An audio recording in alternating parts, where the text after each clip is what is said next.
Hello dear viewers and all of my subscriber, স্বাগতম জানাচ্ছি engineering science and টেকনোলজির পক্ষ থেকে। আমি ইশতিয়াক খান ঝুমন রয়েছি আপনাদের সাথে। আরও স্বাগতম জানাচ্ছি নতুন একটি ভিডিওতে। এবং আপনারা বুঝতেই পারছেন আমাদের আজকের ভিডিওর টপিকস কি, সেটা হচ্ছে নোড এমসিইউ ইএসপি যে 8266 চিপসেটের যে মডিউলটা রয়েছে, অর্থাৎ যেটাকে বলা হয় কমপ্লিটলি একসাথে বলা হয় হচ্ছে নোড এমসিইউ ESP12N মডিউল।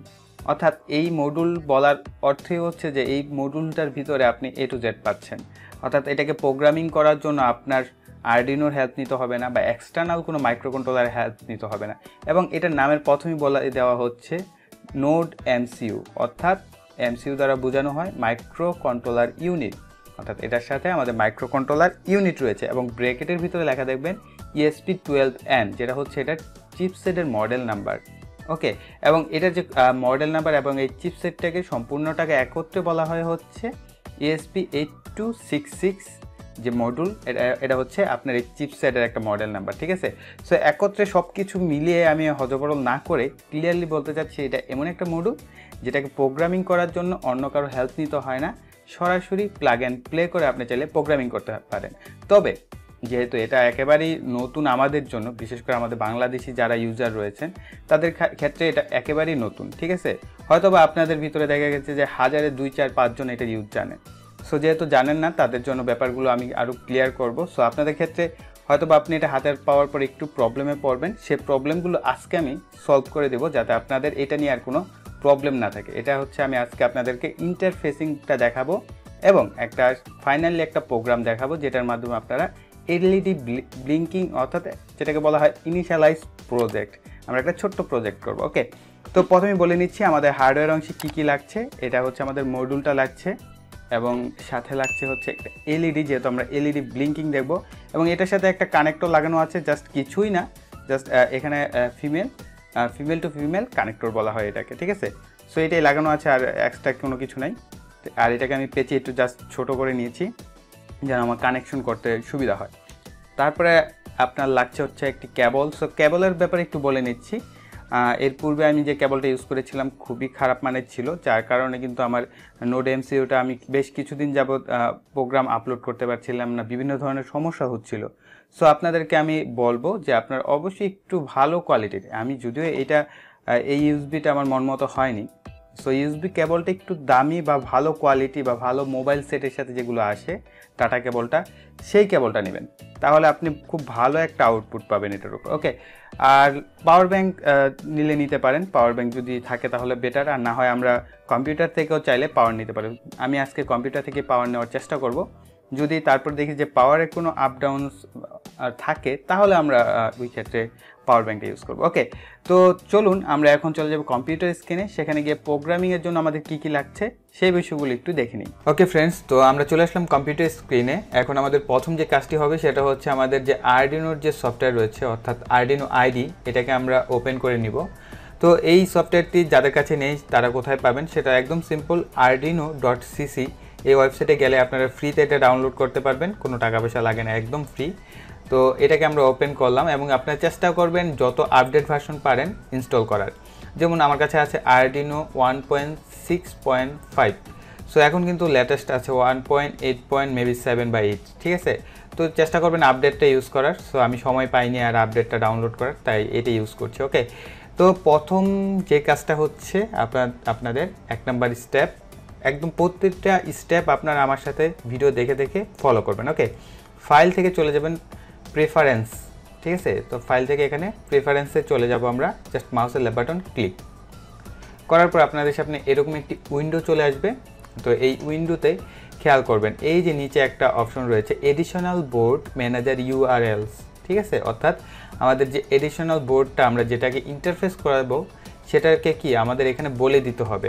এই যে লিঙ্কটা আছে না, এই লিঙ্কটা এখানে কপি করে দিতে হবে। আমি অলরেডি কপি করে পেস্ট করে দিয়েছি। ঠিক আছে, এখন আপনাদের কথা হচ্ছে আপনারা এই লিঙ্কটা কোথায় পাবেন। এই লিঙ্কটা এই ভিডিও ডিসক্রিপশন বক্সে সুন্দর করে আমি দিয়ে দিব, যে লিখে দিব যে আপনার কি additional board manager URLs link. Okay, এটা লিখে আমি নিচে এই যে লিঙ্কটা আছে এটাকে কপি করে দেবো। ঠিক আছে, আপনারা সেখান থেকে কপি করে জাস্ট এখানটা এসে রাইট বাটন ক্লিক করে পেস্ট করে দেবেন, অথবা কন্ট্রোল ভি চেপে পেস্ট করে দেবেন এখানটায়। ওকে, তো এখানে খেয়াল করেন এটা হচ্ছে arduino.esp8266 মডুলের জন্য আমরা কিন্তু বলে দিচ্ছি তাকে যে তুমি এটার রেফারেন্স কোথা থেকে নিবে, এখান থেকে এই ইউআরএল থেকে নিবে। ওকে, তো আমি এটাকে ওকে করে দিচ্ছি।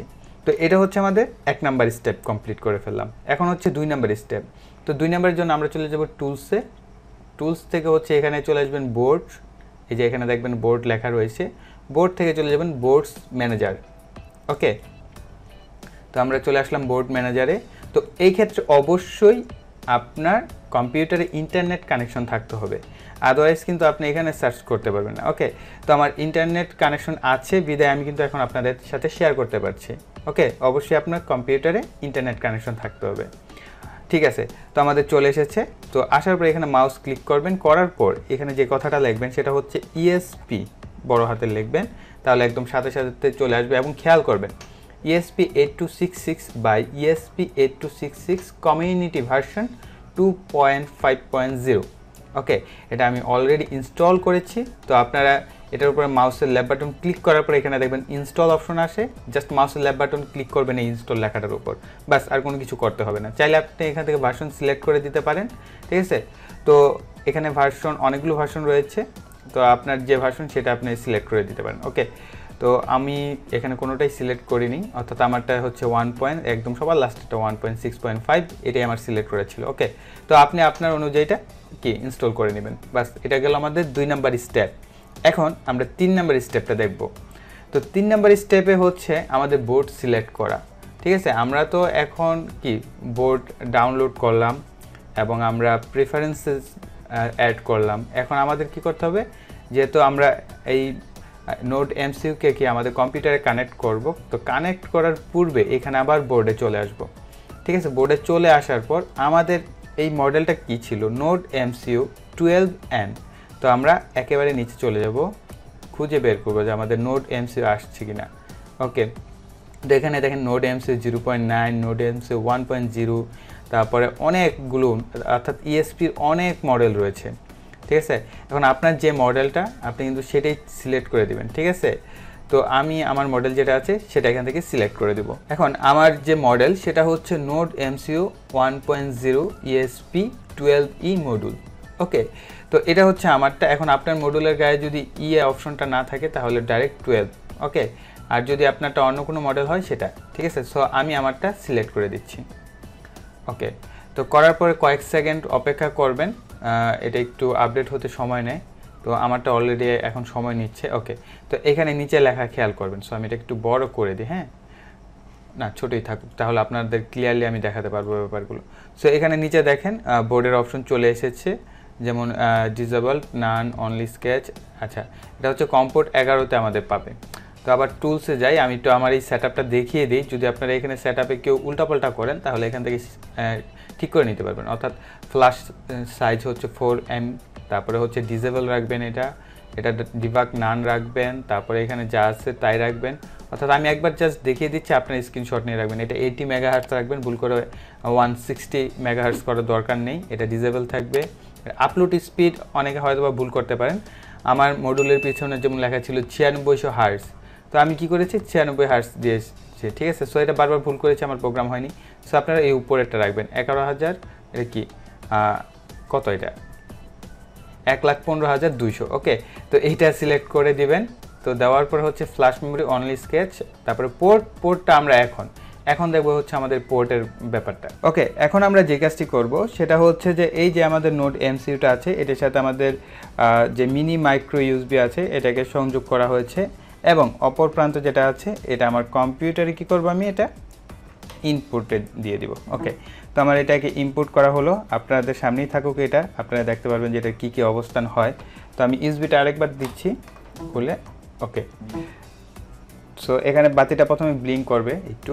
ঠিক আছে, তো এখন আমরা এখান থেকে যদি টুলসে যাই, টুলসে যাওয়ার পর পোর্ট অপশনে যাই, তাহলে আমরা দেখতে পাবো যে এক্সট্রা কম্পোর্ট 1 এবং 2 ছাড়াও আর একটা কম্পোর্ট চলে এসেছে, কম্পোর্ট 10। ওকে, তো অর্থাৎ আমাদের কম্পোর্ট 10-এ হচ্ছে আমাদের এই নোড এমসিইউটা পেয়েছে। সো আমরা এটাকে সিলেক্ট করে দেব। সিলেক্ট করার পর আমরা ফাইলে চলে যাব, ফাইল থেকে হচ্ছে এক্সাম্পল থেকে বেসিক্স থেকে হচ্ছে ব্লিঙ্ক, অর্থাৎ আমরা ব্লিঙ্কের যে প্রোগ্রামটা আছে সেই প্রোগ্রামটা নিব। তো এখানে আমরা একটা কাজ করি, যেমন এই যে পিন মোড 13 দেওয়া আছে, আমরা চাইলে 13 দিয়েও করতে পারি প্রোগ্রামিং, কিন্তু আমরা সেটা করব না। আমরা সরাসরি এখানে D6 বড় হাতের D লিখে 6 নাম্বার পিন নিচ্ছি, ঠিক আছে। 5 নিতে পারি, কিন্তু আমাদের 5টা বেশি কাছাকাছি হয়ে যাবে। এবং এই প্রোগ্রামটা হচ্ছে বয়েড সেটআপ। পিন মোড D6 হচ্ছে আমাদের আউটপুটের জন্য, তারপরে হচ্ছে বয়েড লুপিং, অর্থাৎ একটা লুপের ভিতরে থাকবে, যেখানে কি আমাদের এখানে D6 হবে। D6 পিনটা কি হাই হবে 1000 সেকেন্ড, অর্থাৎ 1 সেকেন্ডের জন্য। আবার কি D6টা লো হবে, D6 লো হবে কত, 1000 সেকেন্ডের জন্য। ওকে, তো আমি এখান থেকে জাস্ট এটাকে কম্পাইল করে দেব। আমি পিছনেরটা কেটে দিতে পারি এখন। ওকে, আমাদের প্রোগ্রামিং ডান, অর্থাৎ ডান কম্পাইলিং। আমাদের প্রোগ্রামটি কমপ্লিট হয়ে গেছে। এখন আমাদের কাজ হবে কি, প্রোগ্রামটাকে আপলোড করা। ওকে, জাস্ট এখান থেকে আপলোড। তো আপলোডের সময় একটু খেয়াল রাখবেন যে আমাদের যে মডিউলটা রয়েছে, মডিউলের বাতিটা ব্লিঙ্ক করবে। আর আমাদের এখানে নিচে বেশ কিছু অপশন আসবে, পার্সেন্টেজ অপশন। প্রোগ্রামটা আপলোড হতে একটু সময় নেয়, তো একেবারে অধৈর্য হয়ে যাবেন না যে প্রোগ্রাম আপলোড হচ্ছে না কেন। এই যে নিচে খেয়াল করেন, তো আমাদের প্রোগ্রাম আপলোডিং হচ্ছে এবং আমাদের মডিউলও ব্লিঙ্কিং করছে, ঠিক আছে। তো এইরকমভাবেই হচ্ছে এটার প্রোগ্রামিংটা স্টার্ট হয়, যেমন এই যে 31%। তো প্রোগ্রামিং হতে একটু সময় লাগে। আমাদের আর্ডিনো যেরকম ঝটপট প্রোগ্রাম হয়ে যায়, এটা এরকম ঝটপট প্রোগ্রাম হয় না, ঠিক আছে। তো আমাদের প্রোগ্রামিংটা হচ্ছে, আমরা একটু ধৈর্য ধরে অপেক্ষা করি। ওকে, ডান আপলোডিং। তো আমি কি করেছি, 30 নাম্বার পিন এখানে হচ্ছে আমি D6 কনভার্ট করে দিয়েছিলাম। D6-এ আমি এটাকে কানেকশন করব, D6, আর এখানে হচ্ছে গ্রাউন্ড, এক ঘর 8%। ওকে, তো আমাদের অলরেডি এলইডি ব্লিঙ্কিং করছে, আপনারা দেখতে পাচ্ছেন। তো আমি এটাকে একটু সেট করে নিই। ওকে, আমাদের সেট আপ হয়ে গেছে। আপনারা দেখতে পাচ্ছেন যে আমাদের যে এলইডি বাতিটা রয়েছে সেটা 1 সেকেন্ড অন এবং 1 সেকেন্ডের জন্য অফ হচ্ছে। সো আমি এখন চাচ্ছি যে প্রোগ্রামিংটা একটু চেঞ্জ করে দেওয়ার। যেমন আমি চাচ্ছি যে এটার ডিলে টাইমটা হচ্ছে অন থাকবে হচ্ছে 3 সেকেন্ড 3000, আর অফ থাকছে হচ্ছে 1 সেকেন্ড, অর্থাৎ 1000 মিলি সেকেন্ড। তো আমি এই প্রোগ্রামটাকে এখন আপলোড করে দিব। ওকে, আমাদের প্রোগ্রামিং আপলোডেড হচ্ছে। ওকে, আমাদের প্রোগ্রাম আপলোড হয়ে গেছে। আপনারা খেয়াল করেন এলইডি বাতিটা এর পূর্বের বার যতটা ফাস্ট ছিল অন অফ হওয়ার ক্ষেত্রে, এখন কিন্তু অন থাকছে বেশি সময়, কিন্তু অফ থাকছে কম সময়। 1 2 3। ওকে, সো এই হচ্ছে আমাদের ইএসপির গেটিং স্টার্ট প্রজেক্ট ছিল। আশা করি ভিডিওটি আপনাদের ভালো লেগেছে এবং আপনারা নতুন কিছু শিখতে পেরেছেন। যদি আপনার মনে হয় যে আপনি 1%ও ন্যূনতম উপকার পেয়েছেন এই ভিডিওটা দেখার পর, তাহলে অবশ্যই কি ভিডিওতে একটা লাইক দিবেন। কমেন্টে আপনার যদি কোনো প্রশ্ন থেকে থাকে সেগুলো লিখে ফেলবেন ঝটপট।